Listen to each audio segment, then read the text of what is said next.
Assalamualaikum, welcome back to my YouTube channel. So in this video I will tell you about some tips and tricks to tackle the board exam of English 10th class.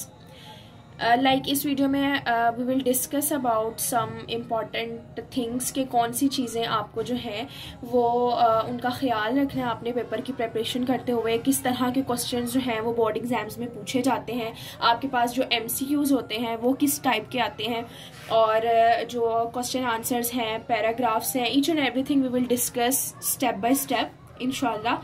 So let's start with the MCQs.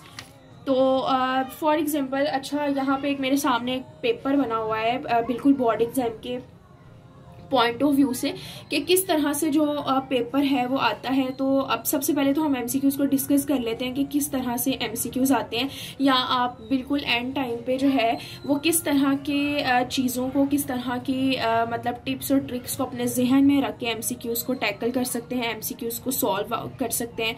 अगर आपने for example सारा साल बहुत अच्छे तरीके से grammar भी नहीं पढ़ी है, टेंसेस नहीं किए हैं, तो आप किस तरह से ईजिली MCQs को सॉल्व कर सकते हैं. ठीक है, तो first of all you should know कि आपके जो MCQs हैं उनके जो हैं वो तकरीबन 4 तरह के पोर्शंस होते हैं. अब वो जो 4 तरह के पोर्शंस हैं उसमें से डिवीजन हुई होती है कि किस तरह के MCQs जो हैं वो फर्स्ट पार्ट में होंगे, देन सेकंड में एंड थर्ड में. अच्छा, अब हम डिस्कस करते हैं जो पहला वाला पार्ट होता है ना, यानी जो पहले 5 MCQs ऑलमोस्ट वो आपके आते हैं इस तरह के उसके अंदर आपको टेंसेस आने चाहिए. ठीक है, यानी जिन स्टूडेंट्स को तो टेंसेस बहुत अच्छे से आते हैं वो ये 5 MCQs बहुत इजीली टैकल कर सकते हैं. ठीक है, मतलब फॉर एग्जांपल अगर मैं आपको इस वीडियो बेसिकली ये वीडियो बनाने का मकसद क्या है कि आपको कुछ ऐसे टिप्स और ट्रिक्स बता दी जाएं कि अगर आपको कुछ चीज़ें नहीं भी आती हैं तो आप किस तरह से MCQs को या किस तरह से पेपर को अच्छे तरीके से सॉल्व कर सकते हैं. तो basically the point is this कि अब ये जो पहले 5 MCQs हैं ये टेंसेस में से आ रहे हैं, और फॉर एग्जांपल किसी स्टूडेंट को टेंस नहीं आते हैं तो कुछ वर्ड्स हैं जो आप अगर अपने जहन में रखें तो आप इजीली MCQs को सॉल्व आउट कर सकते हैं. अब अगर मैं अपने सामने ये MCQs को देखूं तो देखिए फर्स्ट MCQs में हमारे पास क्या है कि आई ब्लैंक हिम नेक्स्ट मंडे. ठीक है, अब यहाँ पे जो मेन आपका वर्ड है जिसको आप मतलब देख सकते हैं कि वो है नेक्स्ट. ठीक है, यानी कि अगले जो है अगले मंडे, यानी ये फ्यूचर की बात हो रही है. ठीक है, तो कुछ वर्ड्स को आप अपने जहन में रखें जो जहाँ से लाइक उन वर्ड्स से आपको पता चले कि पास्ट की बात हो रही है, फ्यूचर की बात हो रही है, प्रेजेंट की बात हो रही है. ठीक है, तो अब जैसे यहाँ पे नेक्स्ट की बात हो तो ऑब्वियसली हमें पता चल सकता है कि यहाँ पे हमारे पास या तो शेल या विल वाला, यानी विल शेल यानी फ्यूचर वाला कोई ना कोई पार्ट लगेगा. ठीक है, अब बाकी ऑप्शंस में शेल विल कहीं मौजूद नहीं है डी में, तो ऑब्वियसली डायरेक्टली बच्चा जो है वो इजीली इसको टिक कर सकता है. इसी तरह अब ये लास्ट नाइट है यानी गुजरे हुए चीज की बात हो रही है, ऑब्वियसली अब ये गुजरी हुई चीज की बात है तो जो है वो पास्ट में. लेकिन अब यहाँ पे जो मेन चीज बात देखने वाली वो ये है सिंस. ठीक है, यानी यहाँ पे जो मेन आपको पहचान वाला लफ्ज है ना वो सिंस है. जहाँ सिंस और फॉर आ रहा है ना वहां पे आप हैज और हैव का यूज करते हैं. ठीक है, ये आपको याद होना चाहिए. अगर यहाँ पे सिंस ना होता, ठीक है, तो फिर लास्ट नाइट से हमें क्या पता चल रहा है कि पास्ट का टेंस है तो फिर हम यहाँ पे सेकंड फॉर्म यूज कर लेते. ठीक है, उसके बाद ये जैसे है यहाँ पे हार्वेस्ट बिफोर द रेन. ठीक है, farmers dash the harvest before the rain. ठीक है, यहाँ पे अब हमारे पास जो निशानी वाला वर्ड है या जिसको हम याद कर सकते हैं बिफोर, यानी अब जहाँ बिफोर यूज हो रहा है वहां पे किस तरह का टेंस हमने यूज करना है. ये देखें बिफोर वाले 2 MCQs आए हैं. ठीक है, उसके बाद आगे जो है वो बीन, जहाँ पे बीन आ गया. अब जहाँ पे बीन आता है वहां पे हैज हैव ही लगना होता है. अब चूंकि यू है यहाँ पे तो यू के साथ क्या लगता है, हैज लगता है, या हैव तो हैव लगता है. ठीक है, तो जहाँ पे बीन आ रहा है मतलब ये मतलब कहने का मकसद ये है कि वैसे तो टेंसेस बहुत ज्यादा है और आपको बहुत ज्यादा उन पे मेहनत करके वो सारी चीज करना पड़ती है, लेकिन अब एंड टाइम पे आप इन छोटे छोटे वर्ड्स को जहन में रख के तो आप टेंसेस वाले MCQs आसानी से सॉल्व कर सकते हैं, यानी नेक्स्ट, बिफोर, लास्ट. ठीक है, और इसके अलावा बीन जहाँ पे है वहाँ पे हैज हैव लगेगा, कहाँ पे ING वाली फॉर्म हमने यूज करनी है. तो ये छोटी छोटी ट्रिक्स से आप क्या कर सकते हैं, इजीली MCQ सॉल्व कर सकते हैं. अच्छा, तो इसके बाद अगर हम सेकंड वाला एक देखते हैं पोर्शन, तो इसके अंदर क्या है कि इसमें आपके आते हैं स्पेलिंग्स. ठीक है, ये it is the much easiest part of your paper. मतलब इजीली आप अगर ये चारों ऑप्शंस को अच्छे तरीके से देखेंगे ना तो आप आइडेंटिफाई कर सकते हैं कि कौन से स्पेलिंग्स जो हैं वो सही हैं. ठीक है, तो इसमें आपने इजीली जो है वो देख लेना है अच्छे तरीके से. चारों जो ऑप्शंस हैं उनको अच्छे तरीके से आप देखेंगे, यू कैन इजीली नो इंशाल्लाह कि आप मतलब इजीली आइडेंटिफाई कर पाएंगे कि कौन सा स्पेलिंग जो है वो ठीक है। ठीक है, तो उसके बाद आगे आ जाता है हमारे पास जो नेक्स्ट क्वेश्चन MCQs का, उसमें आ जाते हैं जो सिनोनिम्स। अच्छा, उर्दू में अगर मैं आसान अल्फाज में बताऊं तो यानी कि ये आपने लिखने होते हैं अल्फाज मुतरादिफ और अल्फाज मुतज़ाद। ठीक है, यानी एक तो सिनोनिम जो है उसमें आपने वही चीज़ लिखनी होती है, उसका दूसरा मीनिंग लिखना होता है कोई। ठीक है, और जो एंटोनियम है इसके अंदर आपने क्या करना होता है कि इसका उल्ट मतलब लिखना होता है। ठीक है, तो ये भी कुछ ऐसे अल्फाज हैं कि आपको बहुत ज़्यादा वर्ड्स, बहुत ज़्यादा चीज़ें याद करने की ज़रूरत नहीं है। बस आप उसी वर्ड को अगर गौर करें और नीचे जो 4 ऑप्शन है उनको गौर से पढ़ें तो आप इजीली इंशाल्लाह आइडेंटिफाई कर लेंगे कि किसका आंसर क्या है। ठीक है, जैसे ये सेकेंड जो 11th वाला MCQs है, इसको आप देखें इजीली आप बता सकते हैं कि जो ब्राइट है उसका उल्ट क्या होगा, ब्रिलियंट, क्लियर, सक्सेस या डार्क। तो इजीली आपको पता चल रहा है कि डार्क है। ठीक है, इसी तरह इसके बाद जो आगे आपके पास वर्ड्स हैं उनको भी आप देख सकते हैं कि किस तरह से आप इनके सिनोनिम्स और एंटोनिम्स को आइडेंटिफाई कर सकते हैं। ठीक है, तो ये वाला जो पोर्शन है ना, इसको आप तैयार करने के लिए जो है वो अक्सर बच्चों की लाइक मतलब वोकैबुलरी देखें किसी की भी इतनी ज़्यादा इन्हांस्ड तो इस लेवल पे नहीं होती है। तो इसके लिए आपको क्या आसान चीज़ क्या है कि आप जो है ना इसके जो चैप्टर होता है ना, इंग्लिश की बुक का चैप्टर के जो लास्ट पे बुक के मतलब जो चैप्टर जहाँ पे ख़त्म होता है उसके लास्ट पे जो सिनोनिम्स दिए होते हैं ना, आप उनको अच्छे तरीके से रीड आउट करें। ठीक है, और अगर आप वो भी हर चैप्टर के फॉर एग्जांपल नहीं कर सकते हैं तो फिर मैं आपको ये सजेस्ट करूँगी कि पास्ट पेपर में जितने भी सिनोनिम्स और एंटोनिम्स आए हुए हैं ना MCQs में, वो सारे के सारे अच्छी तरह रट लें। ठीक है, उसके बाद आगे जो हमारा नेक्स्ट पोर्शन आ जाता है, जो लास्ट पोर्शन है हमारे MCQs का, उसके अंदर ग्रामर का पार्ट होता है। ये भी बहुत आसान होता है। अब देखें reflexive, interrogative, demonstrative, collective noun, gerund, concrete, abstract, ये इतनी ज़्यादा डेफिनेशंस को आप याद करें, उनकी एग्जांपल्स देखें, एक्सरसाइज को सॉल्व करें, तो इट टेक मच टाइम। तो इतना ज़्यादा टाइम मतलब एक ही चीज़ पे लगाने से बेहतर क्या है कि आप जो है वो इनकी पहचान रख लें। सिंपली हर जो आपकी मतलब जो आपका एक वर्ड है ना उसको आप देखें जाके, उसकी एग्जांपल्स देखें तो आपको पता है। जैसे कि सिंपल सी बात है, स्टार्टिंग वाला जो MCQs है विच इज़ योर पेन। ठीक है, तो इसमें आपको साफ पता चल रहा है कि क्वेश्चन पूछा गया है तो ऑब्वियसली इंटेरोगेटिव होगा। तो यू शुड नो कि क्वेश्चन पूछा गया है, क्वेश्चनिंग हो रही है, विच की जगह हु हो या इसके अलावा व्हाट हो, वेयर हो, तो वो क्या होगा, इंटेरोगेटिव होगा। ठीक है, उसके बाद जो हमारे पास आ जाता है ये रटलेसनेस। ठीक है, अब इसमें आपको जो एब्स्ट्रैक्ट नाउन्स हैं उनका पता होना चाहिए। मतलब आप ना बजाय इसके कि बहुत ज़्यादा इनकी डेफिनेशंस को रीड करें, ज़्यादा ज़्यादा एक्सरसाइजेस सॉल्व करें, कुछ एग्जांपल्स कर लें। ठीक है, यानी आप देखिए यहाँ इंटेरोगेशन का तो साफ पता चल गया ना कि क्वेश्चन है तो हमने इंटेरोगेटिव लगाना है। आप जो आपके पास एब्स्ट्रैक्ट नाउन है उसका आप जो कुछ एग्जाम्पल्स है ना वो कर लें कि एब्स्ट्रैक्ट क्या होता है। ठीक है, उसके बाद जो कलेक्टिव है उसकी एग्जांपल, कलेक्टिव तो नाम से ही पता चल रहा है बहुत ज़्यादा कलेक्शन है आपके पास, तो वो हमारे पास कलेक्टिव नाउन होगी। ठीक है, जेरेंड जो होता है उसकी निशानी होती है कि लास्ट पे ING लगता है। ठीक है, तो इस तरह से ये वाली जो है, इसके बाद ये जो यहाँ पे एक और एग्जांपल मैं आपको देती हूँ, जो 2 पेंसिल्स लिखा हुआ है। अब ये जो 1 2 3 या फिर कोई डेली का वर्ड आ जाता है, हम डेली काम करें तो वो किस में आ जाता है, फ्रीक्वेंसी में। फ्रीक्वेंसी आपने 10th क्लास की फिजिक्स के फर्स्ट चैप्टर में भी पढ़ी है कि फ्रीक्वेंसी क्या होती है, यानी कितनी वाइब्रेशंस जो हैं वो हो रही हैं 1 सेकंड में। ठीक है, यानी कि हम क्वांटिटी को एक हिसाब से डिस्कस कर रहे हैं कि कितना जो है वो फ्रीक्वेंसी में। तो अगर 2 पेंसिल्स 3 पेंसिल्स या कोई काम डेली, यानी I pray 5 times in a day, या जो कोई काम यानी मैं वॉक पे डेली जाती हूँ। ठीक है, तो इस तरह से जो है मतलब ये सेंटेंस मैंने बोला है, कोई भी इस तरह का आ सकते हैं। ठीक है, I go to walk daily, I go to school daily. ठीक है, तो इस तरह से जो डेली वर्ड अगर अंडरलाइन है तो आपको जो है वो इजीली आइडेंटिफाई हो सकता है कि हम इसको क्या लगाएंगे, फ्रीक्वेंसी लगाएंगे। ठीक है, तो इसलिए ये एडवर्ब हो गया, एडजेक्टिव्स हो गए, ये वर्ब हो गया। इसके आप सिंपली छोटी छोटी सी जो एग्जाम्पल्स है ना वो देख लें। आप 1-2 एग्जाम्पल देखेंगे तो आपको आइडिया हो जाएगा कि किस तरह के MCQs में हमने इसको टिक करना है। उसके बाद ये जो इफ़ है, इफ़ वाली 3 कंडीशंस आप एटलीस्ट याद कर लें। 3 कंडीशंस आप गूगल पे सर्च करेंगे या अगर आपने सारा साल पढ़ा है, टीचर्स वगैरह ने लिखवाई होंगी। 3 कंडीशंस हैं, उनको आप निशानी रख लें कि एक तो कंडीशन जो यहाँ पे यूज़ हुई है वो कौन सी है, if plus present plus future. यानी कि इफ़ के साथ अगर प्रेजेंट का वर्ड यूज़ मतलब प्रेजेंट का सेंटेंस यूज़ हो गया तो आगे फ्यूचर का आएगा। जैसे यहाँ पे ऑप्शन लगेगा विल एक्सेप्ट, और अगर ये विल एक्सेप्ट यहाँ पे यूज़ हो चुका होता तो फिर आगे प्रेजेंट का लग जाना था। तो इसी तरह की 2 कंडीशंस और हैं। अगर पास्ट का सेंटेंस यूज़ हुआ तो आगे वुड लगता है, ठीक है। इसी तरह एक वुड हैव वाला है। तो ये 3 कंडीशंस एटलीस्ट आपको होनी चाहिए, क्योंकि आई थिंक सो कि ये जो इफ़ वाला है ना, इंशाल्लाह एक MCQs जो है इसमें से आएगा, यानी कंडीशंस का एक आधा MCQs निकल ही आता होता है।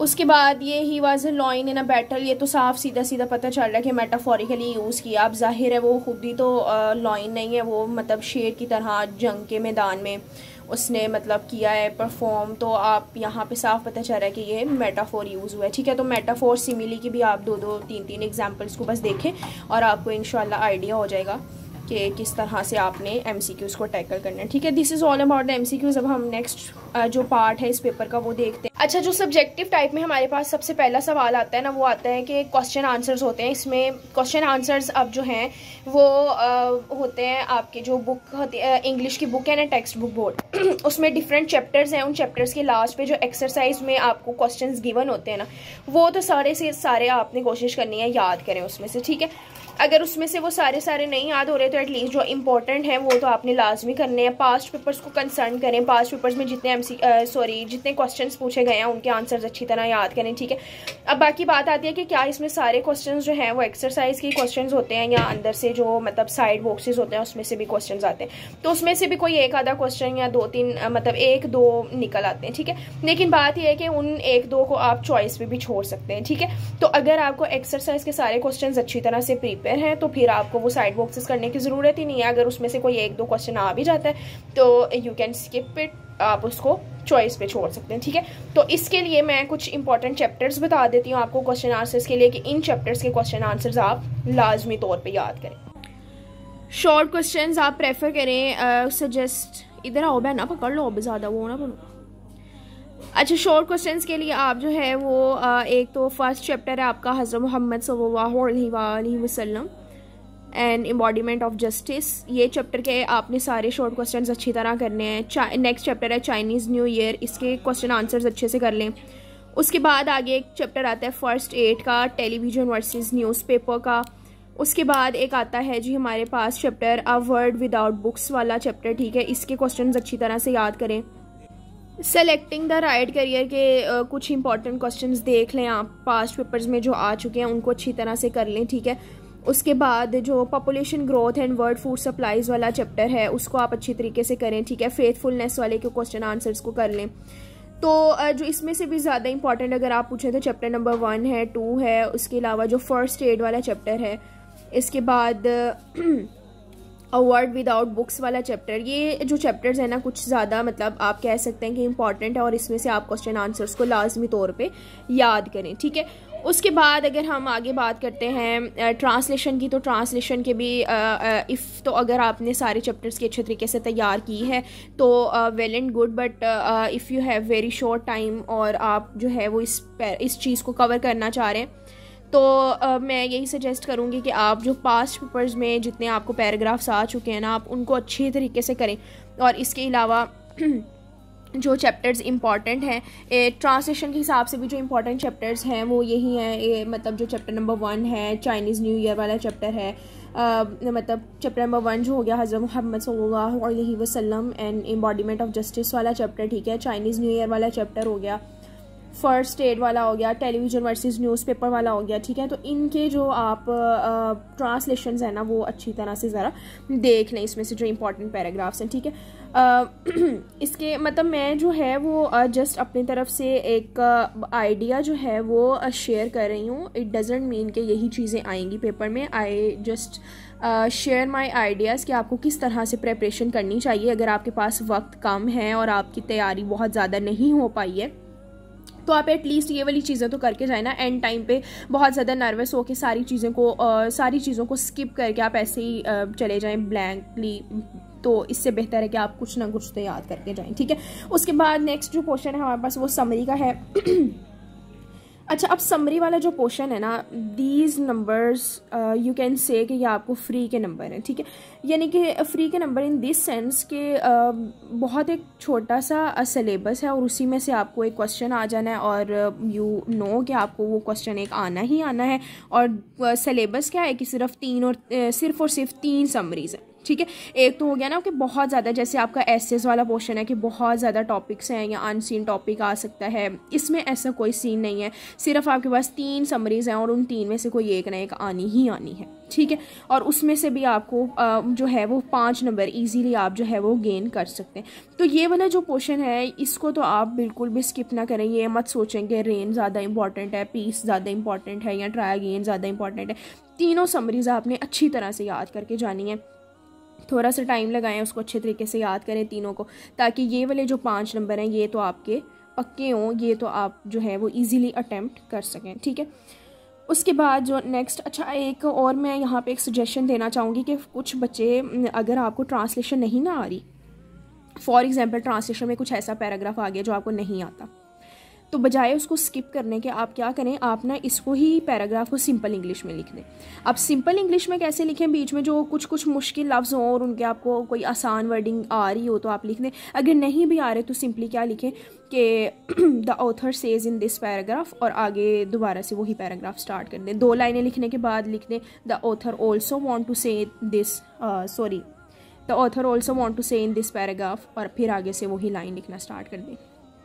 तो मतलब इस तरह से, मतलब कहने का मकसद ये है कि ऐसा कि वैसे सिंपल इंग्लिश वाला पैराग्राफ बन तो नहीं जाएगा, लेकिन कहने का मकसद ये है कि बिल्कुल स्किप करने से, छोड़ने से बेहतर है कि आप इस तरह लिखें, कोई एक आधा नंबर तो मिलेगा ना, something is better than nothing. तो वो बस सिंपल सी एक बात याद रखें, शुरू में लिख दें author says in this paragraph, उसके आगे 2-3 लाइनें लिखें, फिर दोबारा से लिखें author also says in this paragraph, तो फिर आगे से वही लाइनें लिखें, ठीक है। तो इस तरह से आप इस पैराग्राफ को फिर टैकल कर सकते हैं, छोड़ने की बजाय आप कुछ ना कुछ तो कर सकते हैं, ठीक है। और ये बात याद रखें, पेपर में कुछ भी छोड़ के ना आए, आपको आता है नहीं आता, बस आपने करके आना है, ठीक है। कुछ ना कुछ करके आए पर करके आए, ठीक है। अच्छा, उसके बाद जो नेक्स्ट आ जाता है हमारे पास ऐसे वाला क्वेश्चन। अब ऐसे वाले की मैं वीडियो ऑलरेडी अपने चैनल पे अपलोड कर चुकी हूँ कि कौन से एसेस जो हैं वो इंपॉर्टेंट हैं, आपको कौन से एसेस करके जाने चाहिए, कौन से एसेस आप स्किप भी कर दें तो इट्स ओके है। तो मैं इसकी वीडियो ऑलरेडी अपने चैनल पे अपलोड कर चुकी हूँ, वो आप जाके देख लें, ठीक है। मैं इंशाल्लाह कोशिश करूँगी इंशाल्लाह, बल्कि मैं लगा दूँगी बेल आइकन में, ठीक है, वो आप इजीली ताकि वीडियो को देख लें। उसके बाद आगे आ जाता है हमारे पास, अच्छा ये जो पोर्शन है, ये क्वेश्चन है, इसमें आपने सेंटेंसेस को चेंज करना होता है इनडायरेक्ट फॉर्म। अच्छा, अब इसके भी बहुत ज़्यादा रूल्स हैं कि ये वाला सेंटेंस यूज़ हो रहा है तो आपने इसको इनडायरेक्ट फॉर्म में इस तरह से करना है, इस तरह से करना है। अब बहुत सारे बच्चों के लिए मुश्किल होती है। बेसिकली दिस वीडियो जो है, मतलब ये वीडियो बनाने का मकसद मोस्टली उन्हीं स्टूडेंट्स को टारगेट करना है जो सारा साल बहुत अच्छे तरीके से तैयारी नहीं कर पाए हैं, या उनके लिए ये चीज़ें मुश्किल हैं, वो नहीं कर पाते या इतना इंटरेस्ट नहीं है, तो वो लास्ट टाइम मतलब मैं ये कहूँगी कि बहुत ज़्यादा चीज़ों को बिल्कुल स्किप करने से, ज़ाहिर है पास तो होना, अच्छे मार्क्स भी अगर आ जाएँ तो इंशाल्लाह इट्स गुड। तो अब आपने क्या करना है कि अगर आपको ये सारे रूल्स नहीं याद हो रहे तो एटलीस्ट यू शुड नो कि एक्चुअली में हम डायरेक्ट से इनडायरेक्ट फॉर्म में किस तरह से जाते हैं। कि जैसे यहाँ पे he said I have return the books तो आपको डायरेक्ट इनडायरेक्ट की कुछ बेसिक्स मालूम होनी चाहिए कि या नहीं, अगर कोई बात कर रहा है, खुद बात कर रहा है तो वो डायरेक्टली कर रहा है, अगर आप उसी की बात को रिपीट करें किसी और के सामने तो वो इनडायरेक्ट हो जाता है। या तो कम से कम इतना याद रखें, अगर आपको कोई सेंटेंस नहीं भी आता ना तो डैट लगा दें बीच में, यानी ही सेड डैट। उसके बाद आप इतना तो कर ही सकते हैं ना कि आई को, अब जाहिर आई तो नहीं कहेंगे, आप ही कहेंगे ना कि उसने किताबें रिटर्न कर दी, आपने थोड़ी, मतलब वो तो अपने बारे में बता रहा था तो उसने आई का वर्ड यूज़ किया। अब आप तो आई का वर्ड यूज़ नहीं करेंगे, तो आप ही का वर्ड यूज़ करके तो आगे लिख दें रिटर्न, ठीक है। मतलब अगर आपको रूल्स वगैरह कुछ नहीं भी आते तो आप डैट लिख के वही वाला उस शुरू वाला वर्ड लगा के तो उस सेंटेंस को कंप्लीट कर दें। जैसे ये है the teacher said whose book is it, तो teacher said that whose book is it, मतलब आपको नहीं भी आ रहा तो इट्स ओके, आप डैट लगाएं और सेंटेंस पूरा कर दें। मतलब कहने का मकसद ये है कि बिल्कुल चीज़ को छोड़ के आने से बेहतर है कि आप कुछ ना कुछ तो करके आएँ, ठीक है। लेकिन अगर आप लोग थोड़ी सी इस पर मेहनत कर लें तो इट्स गुड फॉर यू, क्योंकि 5 नंबर हैं, ये भी इजीली आ सकते हैं। कोई 2-4 रूल्स को अच्छे तरीके से ग्रैब कर लें ताकि इन 5 में से एटलीस्ट, मतलब देखिए 8 है, 8 में से कोई से 5 तो आपको आने ही चाहिए। अगर चलें 5 नहीं भी आ रहे तो कम से कम 3-4 तो आएँ। तो वो किस तरह से आएंगे कि आप इजीली रूल्स को देख लें थोड़ा थोड़ा ऊपर से कि किस तरह से आप जो है वो इजीली डायरेक्ट इनडायरेक्ट को कर सकते हैं, ठीक है। कुछ प्रेजेंट टेंस के देख लें, कुछ पास्ट टेंस के देख लें, जो आपको आसान लगता है एटलीस्ट वो तो देखें ना, ताकि इजीली आप अटेम्प्ट कर लें 2-4। तो उसके बाद जो नेक्स्ट है हमारे पास पेयर ऑफ वर्ड्स। अच्छा, पेयर ऑफ वर्ड्स जो हैं, अगर आप कुछ पेयर ऑफ वर्ड्स ऐसे होते हैं जो आप देखें तो आपकी डेली लाइफ में यूज़ हो रहे होते हैं, आप इजीली उनको ग्रैब कर सकते हैं, इजीली उनको आप जो है वो टैकल करके कर सकते हैं, ठीक है। तो जैसे ये एडवाइस वाला है, बड़ा कॉमन सा है, ठीक है। पीस है, तो इसमें से भी जो पेयर ऑफ वर्ड्स है ना, वो भी आप सारे पास्ट पेपर्स निकालें पिछले 3-4-5 सालों के, उसमें जितने भी पास्ट पेपर्स में पेयर ऑफ वर्ड्स यूज़ हुए हैं उनको अच्छी तरह से कर लें, ठीक है। उसके बाद आगे आ जाता है हमारे पास translate the following paragraph into English. अच्छा, अब ये पैराग्राफ जो होता है ये उर्दू से आपने इंग्लिश में करना होता है। तो ये जो पैराग्राफ्स है ना, ये जो आपकी इंग्लिश की पंजाब टेक्स्ट बुक बोर्ड की ग्रामर है ना, उसमें से आप पैराग्राफ जो हैं वो अच्छे तरीके से सारे करें। और वो जब आप इंग्लिश की पंजाब टेक्स्ट बुक बोर्ड की बुक खोलेंगे तो उसमें आगे मेंशन भी होता है कि किस बोर्ड में कौन सा चैप्टर पैराग्राफ आ चुके हैं। मतलब जब मैंने पढ़ा था तब तो मेंशन था, मुझे आइडिया नहीं है मेंशन होता है या नहीं होता, बट आपको आइडिया हो जाएगा। अगर वहाँ पे मेंशन नहीं भी है तो आप पास्ट पेपर्स निकाल के देख लें, तो जो उनसा ज़्यादा पैराग्राफ रिपीट हुआ है या जो आपको इम्पोर्टेंट है, कोई टीचर ने बताया अकेडमी के स्कूल में, तो वो वाले पैराग्राफ्स आप कर ले। अच्छा, मैं जो है वो इंशाल्लाह एक और वीडियो अपलोड करूँगी जिसमें मैं ये पैराग्राफ जो आपके पंजाब टेक्स्ट बुक बोर्ड की ग्रामर में पैराग्राफ्स हैं उसमें इंपॉर्टेंट पैराग्राफ्स कौन से हैं या इंपॉर्टेंट पेयर ऑफ वर्ड्स कौन से हैं, इसके अलावा इंपॉर्टेंट क्वेश्चंस कौन से हैं, ट्रांसलेशन के हिसाब से इंपॉर्टेंट पैराग्राफ्स कौन से हैं। अभी तो मैंने आपको चैप्टर्स बता दिया ना कि इन चैप्टर्स की आप ट्रांसलेशन या इन चैप्टर्स के आप क्वेश्चन आंसर्स कर लें। मैं बाकायदा इंशाल्लाह क्वेश्चंस की लिस्ट और पैराग्राफ्स की लिस्ट के कौन से इंपॉर्टेंट है वो भी अपने चैनल पर इंशाल्लाह कल शेयर करूँगी। तो और उसमें इंशाल्लाह मैं पूरी स्ट्रेटजी को कवर करने की कोशिश करूँगी कि आप लास्ट वाले 1 से 2 दिन में किस तरह से अपनी इंग्लिश की प्रिपरेशन कर सकते हैं कि आप इजीली अच्छे मार्क्स को गेन कर सकें। तो stay tune with my channel, this is all about this video. Hope so you like the video. If you want to watch more videos like this then you can subscribe my channel. और इंशाल्लाह मैं फिर वो कल video upload करूँगी जिसमें मैं important सारी चीज़ें मेंशन करूँगी इंशाल्लाह। तो स्टे ट्यून, अल्लाह हाफिज़।